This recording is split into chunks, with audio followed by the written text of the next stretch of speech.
সুমির ব্লগে সবাইকে স্বাগত জানিয়ে শুরু করছি আজকের একটি ব্লগ। আশা করি সবাই ভালো আছেন, আর আমি তো আছি মোটামুটি ভালোই। যে রৌদ্রু, এই রৌদ্রে না আর ভালো নেই জানেন, রৌদ্রের মধ্যে আর ভালো লাগছে না। এই কয়েকদিন থেকে এত গরম দিচ্ছে তা আর বলার মতন না। সকালের সব কাজ সেরে চলে এসেছি এখন ছাদে, একটু শুয়েছিলাম, তো ঘুম থেকে উঠে এসেছে ছাদে। কয়েকটা জামা কাপড় ধুয়ে দিয়েছিলাম সকালে, এখন প্রায় 1টা মতন বাজে, শুকিয়ে গেছে, তো ভাবলাম নিয়ে আসি। কারণ বেশিক্ষণ ছাদে রেখে লাভ নেই, জামা কাপড়গুলো মনে মনে ভাববে যে মেলে দিয়ে ভুলে গেছে আমাদেরকে, তো তার জন্যই ভাবলাম চলুন নিয়ে আসি। কারণ বেশি রোদ্রে থাকলে জামা কাপড় রং ঝলসে যায় আর দেখতেও খারাপ হয়ে যায়, তো তার জন্যই নিয়ে আসছি। 11টার সময় তো ধুয়েছি, 1টা বাজতে বাজতে শুকিয়ে গেছে, তো ভাবেন কীরকম রৌদ্র উঠেছে।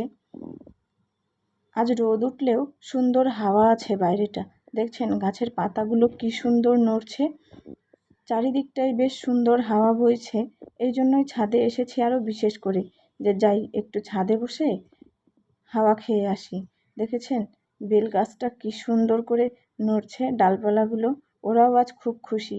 রৌদ্র হলেও এরকম যদি হাওয়া বইতে থাকে তাহলে না খুব সুন্দর লাগে।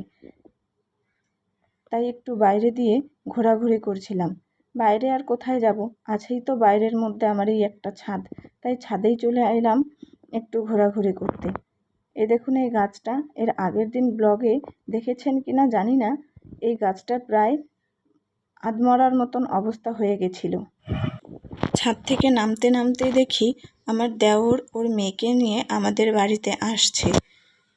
তারপরে তো ওকে দেখে আমি একটু খুশি হয়ে গেলাম। তবে আগের অনেক ব্লগে ও আছে, আগের ব্লগগুলো যদি দেখে থাকেন তবে অবশ্যই ওকে চিনবেন, কারণ ও হলো আমার ভাস্তি, মানে আমার বরের বন্ধুর মেয়ে। আমাদের বাড়ির পাশেই বাড়ি, তো মাঝে মাঝে নিয়ে আসে। তাই আজও ওকে নিয়ে দুপুরবেলা আমাদের বাড়িতে এসেছিল। ঘুম থেকে উঠেছে, তারপরে একটু আমাদের বাড়িতে নিয়ে এসেছিল ঘোরাতে। তো এসে দেখতেই পেলেন কি খুশি। আর বাচ্চা মানুষ তো মুখ দিয়ে যে কোনো শব্দ বের করলেই খুব ভালো লাগে।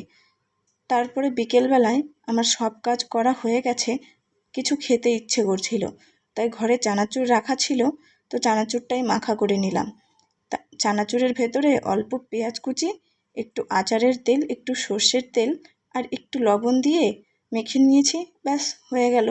কারণ গ্রাম তো, সবসময় সব জিনিস খেতে ইচ্ছে করলেও পাওয়া যায় না, তো এভাবে টুকটাক খাওয়ার জিনিস নিজেই বাড়িতে করে নেই। তো আজ করলাম চানাচুর মাখা। যদি কখনো খেতে ইচ্ছে করে, ভালো না লাগে, তবে এভাবে একটু মাখা করে খেয়ে দেখতে পারেন, আশা করি ভালোই লাগবে। গল্প করতে করতে এদিকে রাত হয়ে গেছে, তো চলে এসেছি এখন রান্নাঘরে। কিছু ভাত ছিল, আবার গরম ভাত বসিয়েছি উনুনে। তো চলুন এই ভাত কয়টা এখন মেয়েকে খাইয়ে দেই, কারণ না হলে আমার অসুবিধা হয়ে যায়। কারণ নিজেদের এদিকে খাওয়া বাকি থাকে, আবার মেয়েকে খাওয়ানো, আর এখন তো একা হাতে সেভাবে পেট ভরে খেতে পারে না, তো একটু হাত দিয়ে খাইয়ে দিলেই ভালো হয়, রাতেরটা বিশেষ করে, কারণ রাতের খাওয়াটাই তো মেন গায়ে লাগে না। তো সন্ধ্যাবেলা আমার বর নিয়ে এসেছিল মাছ, মাংস, মাছের তেল, তো মাছের তেলের তরকারি করেছি, আর মাংসটা এখন করলাম, আর মাছগুলো ভাজা করে রেখে দিয়েছি। তো চলুন আজকের ভিডিওটা এই পর্যন্তই।